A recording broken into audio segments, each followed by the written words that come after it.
Are young people being overdiagnosed with mental health conditions? 020 7862 2222. A new report claims our welfare and education systems are being overwhelmed and services are costing us more than £16 billion a year. The Policy Exchange think tank says families are being basically incentivised to get diagnoses. And there has been a significant rise in the past decade. 1 in 5 children now has special educational needs or a disability.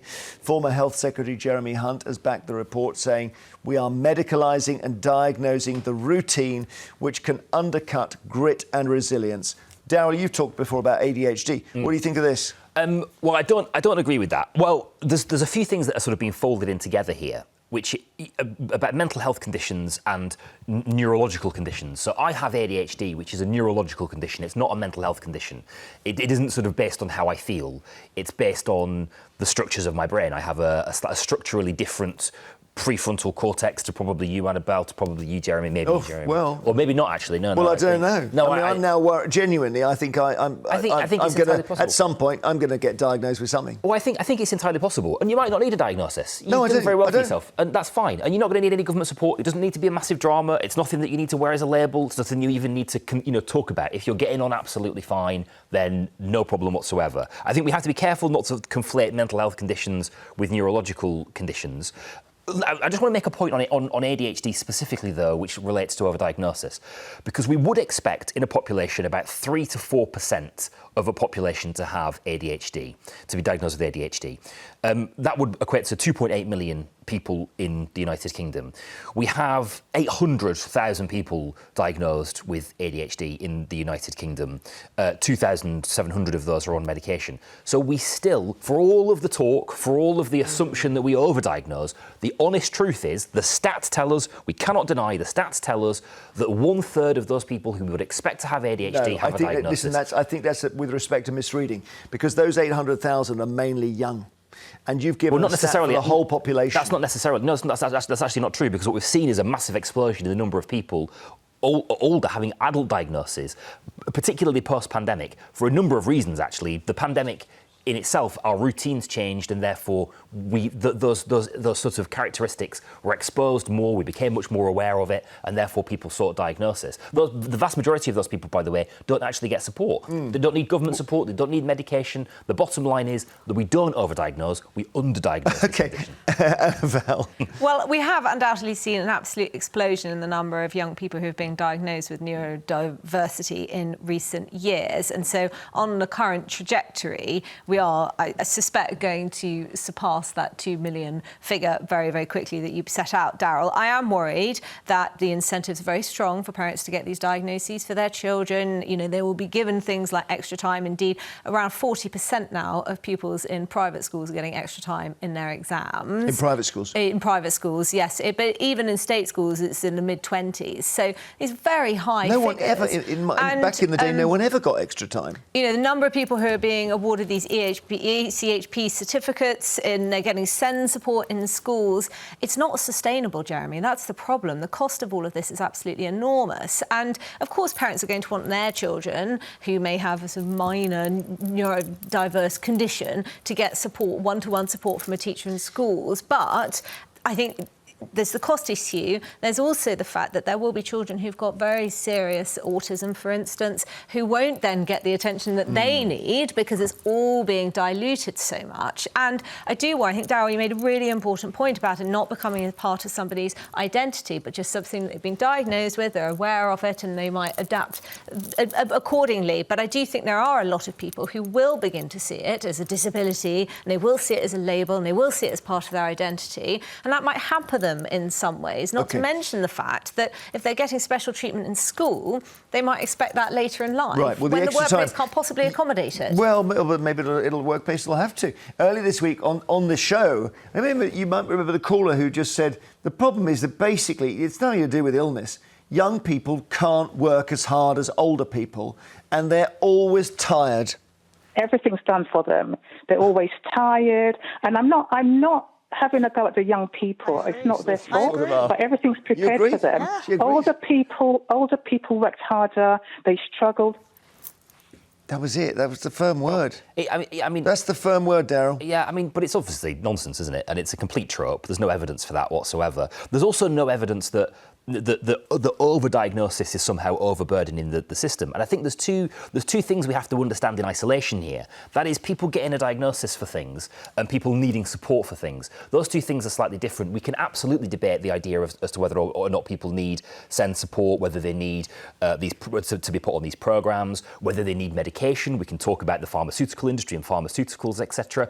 We can't just decide that there are too many people who either have a mental health condition or are neurodiverse. Okay. It just doesn't work like that. All that. right, Christopher's in Kent. What do you think? Is everything being overdiagnosed now, Christopher? Oh, good morning, everybody. Yes, absolutely. It's got to ridiculous proportions these days. If you go back in time when we were at war with Germany, you had young children being separated from their parents as evacuees. And then they come back and they find that their home had been destroyed or bombed out. But people coped. When I was at school, there was nothing like all these conditions that were being diagnosed. And I think there is definitely almost trying to encourage children to think that they've got a mental illness. What about, Christopher? Leave aside the classics of ADHD, autism, and talk just about depression. Now, surely there's an example where. Actually, back in the day, there's one guy in the village who's got depression and he can't leave his house. Now we do realise there are a lot of people masking it. I absolutely with depression like that. I'm talking about young children, younger adults. Okay. And the other thing is an important point actually to what the lady was saying about the education system. I mean, I worked in an education establishment, and exam times were a bit of a nightmare because some children had extra time, some children had a scribe, some children had a reader, some children had a separate room, other children had to have separate, different coloured papers to write on. That's not sustainable. Amazing. It's not preparing them for real life. All right, thank you, ridiculous. Christopher. Thank you so much. Peter, let's just move. I just got so many calls. Sorry, Peter in Wolverhampton. Hi. Hi, mate. Hey, what's up? Oh, well, I think that it's always people who don't have any family experience of mental illness who keep recommending cuts for the rest of us, like Annabel and Jeremy Hunt. Yeah, because I know we've spoken before and you had a breakdown, I think, and had to basically stop working. Yeah, I'm fully anxious and depressed, but I don't want any cuts from Annabel's party because they don't think, it's real. How long have you been depressed for? 30 years. Well, I mean, I don't know where you are on that, whether you say, look, at some point... I'm certainly not saying that I don't think it's real. I think actually one of the great positives over the last 20 years or so has been the fact that the stigma associated with mental health has all but evaporated. It isn't taboo. People do feel like they can come out and talk about these things. You've got people, but it's the same... But I do think, to Jeremy Hunt's point, and Mel Stride was saying this a year ago, that we are confusing and conflating the normal rollercoaster of emotions that we go through in life with genuine mental health conditions that require medical That's treatment. where you two disagree. But we don't know that, do we? We can't say that. And what do we mean by genuine? What isn't genuine? Some depression and anxiety can be situational. Other times it can be clinical. It can be a chemical imbalance in the brain. This is the issue. The issue of it is. I'm sorry. I'm going because I think it's situational. They don't use that word anymore anyway, but it's all clinical, isn't it? It's all to do with a chemical. They do use the term situational. Sometimes you can be in a situation that has made you anxious, and it is the situation That's what depression is it? That has made you anxious. No, it's not necessarily actually. I mean, sometimes my point is that sometimes it can be, but actually more often than not, and presumably in Peter's case because he's had it for such a long time, it's probably because of a chemical imbalance in his brain. And I also just have to we can't just say, sorry, I don't believe you. It just doesn't work like that. And also, to Christopher's point about children being separated during the war, you think that those people weren't emotionally crushed? You think that they didn't spend the rest of their lives dealing with them? The answer is yes, he does think that. But he does think they weren't emotional. He thinks they got on with it because they didn't have an option. Well, he's right. Well, they suffered. They suffered in silence. They did suffer, yeah. They suffered enormously, and many people have suffered. Who's to say, had they got all the treatment in the world, that they wouldn't still have been suffering? It starts, I think a lot of the questions that you're asking are actually unanswerable. Okay, hang on, we've got a mum on the line. Let's just go to... It starts with understanding what's going on in your brain. There are people... When I was 8 years old, I was afforded the opportunity to have an ADHD diagnosis, and it saved my life, right? When you were 8? I thought you had it later than that. No, I was 8. I was 8. I was an original. There was nobody else in the school that had ADHD, right? It's amazing. And I dealt with all the stigma, and I was bullied to you know, as you could imagine, for having ADHD, to a degree. But I was given the opportunity to understand what was going on in my brain, to put in place the things that I needed to cope. I could have spent, as many of my colleagues and friends did, their lifetime feeling stupid and inadequate. And we have said, enough is enough. We're not going to allow children and people to spend their life feeling that way. Let's talk to Donna, who's a mum in Leicestershire. And your kids have got some of these issues, Donna. Yeah, I've got 2 children with mental health issues, and I actually do have a bipolar 2 disorder myself as well.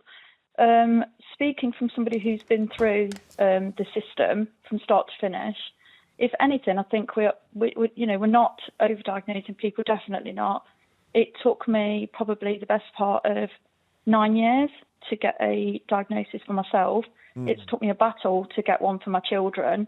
You go through multiple assessments, you jump multiple hoops, you have to prove, so many things. So I don't think it's possible to overdiagnose. I mean, I can't speak for everybody who's diagnosing children. Maybe some paediatricians or doctors are sort of going in there, straight on, oh yeah, it's depression, and just giving you a prescription and writing you out the door. And all people who are different, some people won't need a very lot of support.